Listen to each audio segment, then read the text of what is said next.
ஒரு பெரிய சாஃப்ட்வேர் கம்பெனியில் தர துடைக்கிற வேலைக்காக ஒரு பையன் விண்ணப்பம் பண்ணுறான்.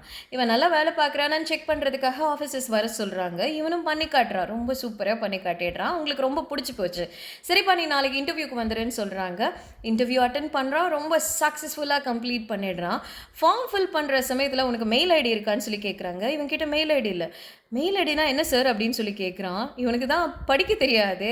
நல்லா படிச்சிருந்தானா இவன் எந்த வேலைக்கு வர போகிறான்? இதை விட வேறு நல்ல வேலைக்கெல்லாம் போயிருப்பான். சார் எனக்கு மெயில் ஐடியெலாம் இல்லைங்க சார் அப்படின்னு சொல்லியிருக்கான். ஏன்னா இவ்வளோ பெரிய சாஃப்ட்வேர் கம்பெனியில் வந்து வேலை பார்க்க வந்துட்டு உங்ககிட்ட மெயில் ஐடி இல்லையா அப்படின்னு சொல்லி கேட்டுட்டு, சரி நீ போ நான் நாளைக்கு சொல்லி விடுறேன் அப்படின்னு சொல்லிட்டு அனுப்பிச்சி விட்டுட்டாங்க. இவன் பாவம் பாக்கெட்டில் வெறும் 10 ரூபாயை வச்சுக்கிட்டு ரோட்டோரமாக போய் நிற்கிறான். எதிர்த்தாப்புல ஒரு வெங்காய கடை தெரியுது.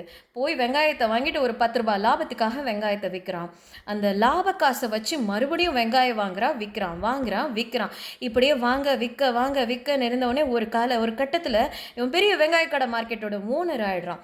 ஒரு நாள் அக்கௌண்ட் கிரியேட் பண்ணணும்னு சொல்லிட்டு பேங்க் மேனேஜர் இவனை பார்க்கறதுக்காக வர்றாங்க. பேங்க் ஃபார்ம்லலாம் சைன் வாங்கிட்டு உங்ககிட்ட மெயில் ஐடி இருக்கா சார் அப்படின்னு சொல்லிட்டு மேனேஜர் கேட்குறாரு. இவர் சிரிச்சுக்கிட்டே மெயில் ஐடியா சார், அந்த மெயில் ஐடி இருந்திருந்தா நான் இன்னைக்கு சாஃப்ட்வேர் கம்பெனியில் தர துடைக்கிற வேலையில் இருந்திருப்பேன் சார் அப்படின்னு சொல்கிறான். இந்த மேனேஜருக்கு பயங்கர ஷாக். என்ன சார் சொல்கிறீங்க அப்படின்னு சொல்லி கேட்குறாரு. ஆமாம் சார், மெயில் ஐடி இருந்திருந்தா நான் தர துடைக்கிற வேலைக்கு தான் போயிருப்பேன்.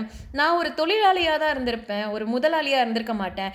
இன்றைக்கி நான் முதலாளியாக இருக்கிறேன் அப்படின்னா அதுக்கு காரணமே அந்த மெயில் ஐடி தான் சார் அப்படின்னு சொல்லிட்டு சந்தோஷமாக சிரிச்சுக்கிட்டே சொன்னாராம். ஆமாங்க, நாம் கூட அப்படித்தான் சில நேரங்களில் நிறைய விஷயங்களை நம்ம தொலைச்சிடுறோம். அதை நினச்சி நம்ம நிறைய கஷ்டப்படுறோம் இல்லையா?